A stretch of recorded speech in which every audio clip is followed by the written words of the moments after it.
So, how do you even begin to tell the story of a civilization that stretches back pretty much to the dawn of time? It's a story packed with incredible empires, world changing ideas, and a constant, relentless struggle for identity. We're going to take a journey through 5,000 years of Indian history, all the way from its ancient roots to its place today as a modern superpower. Let's dive in. For a lot of people, the story of India kicks off right here, with European ships racing to its shores, all looking to get a piece of its immense wealth. But here's the thing, that's not the beginning of the story at all. It's more like an interruption. Because way before those first European sails ever appeared on the horizon, this land had already created some of the most powerful empires and stunning cities the world had ever seen. So to get the real story, we've got to go back. Way back. Okay, so to make this massive journey a little more manageable, we've broken it down into 6 key chapters.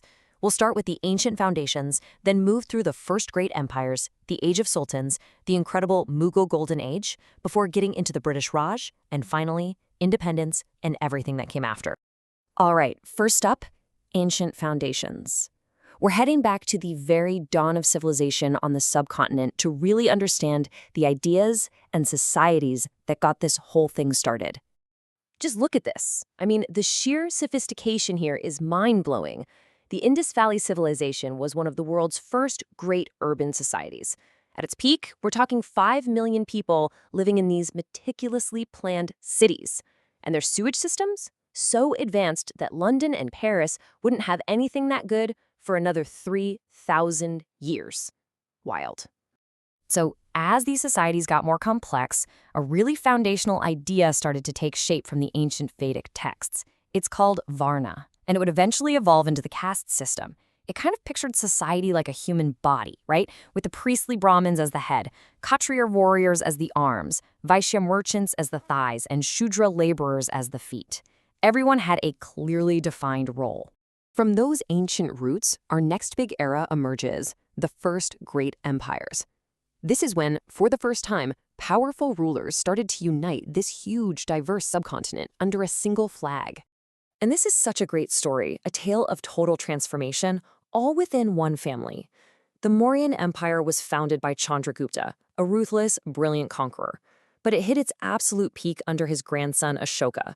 After one particularly brutal war, Ashoka was so horrified by the carnage he'd caused that he did a complete 180. He renounced war, converted to Buddhism, and decided to rule with peace. After the Mauryans, the Gupta Empire kicked off India's golden age, and the brainpower here is just staggering. I mean, these thinkers and scholars literally built the foundations of modern math and science.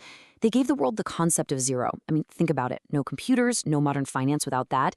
They calculated pi, and even figured out that the Earth rotates on its axis 1,000 years before Copernicus did. Our third chapter is the Age of Sultans. This marks the medieval period, a time when everything started to change thanks to new powers arriving from Central Asia and the establishment of Islamic rule. At the heart of this era was the Delhi Sultanate. And what's really interesting is that for 300 years, it wasn't just one family in charge. We're talking 5 successive dynasties, one after the other. And that constant change brought these new waves of art, language, and architecture from Central Asia, which forever reshaped the culture of northern India. Okay, now we are entering one of the most famous, most dazzling periods in all of Indian history, the Mughal Golden Age. This is an era that's known all over the world for its incredible art, its stunning architecture, and this amazing period of cultural flourishing. The main architect of this golden age was Emperor Akbar. And just like Ashoka all those centuries ago, he was the brilliant grandson of the empire's founder. He was a master on the battlefield, for sure, but his real genius was in how he governed. He actually promoted religious tolerance, held open debates between Muslims, Hindus, and Christians, and he even got rid of the special tax on non-Muslims. Pretty forward-thinking stuff.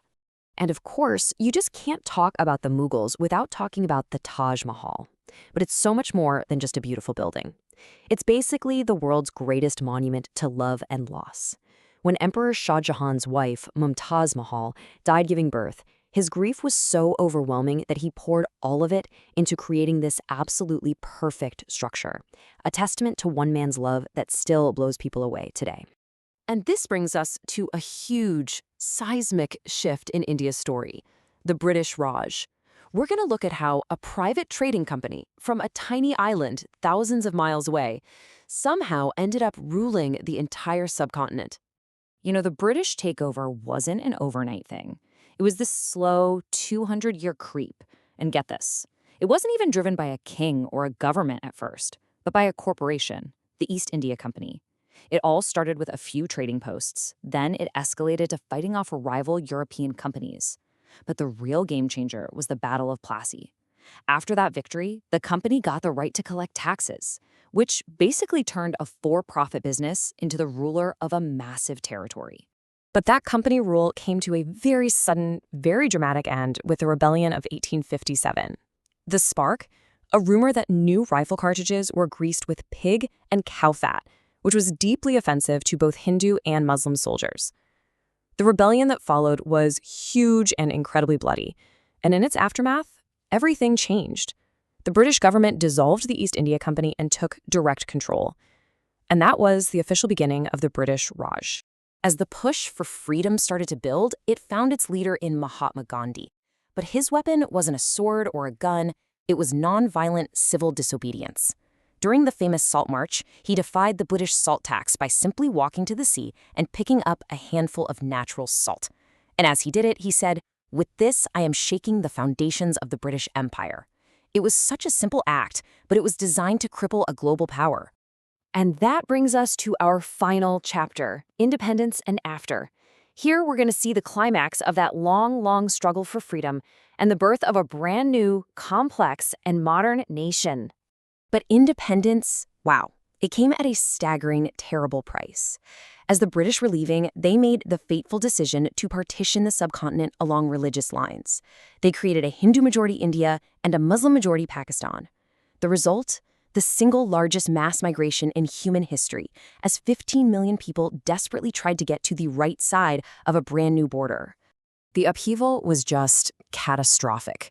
As millions of Hindus, Muslims, and Sikhs crossed these newly drawn borders, horrible sectarian violence exploded. It was a massive humanitarian crisis. Convoys were attacked, entire cities were burning, and it's estimated that about 1 million people were killed in the chaos. And yet, out of that fire, a new nation was born.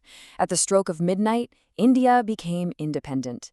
Its leaders, having just witnessed the absolute horrors of division, made a momentous choice to build a secular democracy that could unite its immense diversity, creating what is today the world's largest. And in the decades since, India has navigated some massive challenges to become a major global player. Today, it's a nuclear power, a leader in science and technology, and it has one of the fastest-growing major economies on the entire planet. So from those ancient engineers of the Indus Valley all the way to the software engineers of Bangalore today, India's story is one of constant reinvention. It's a civilization forged by antiquity, tested by empire, and now it's helping to define the future. It really makes you wonder, what will its next chapter be?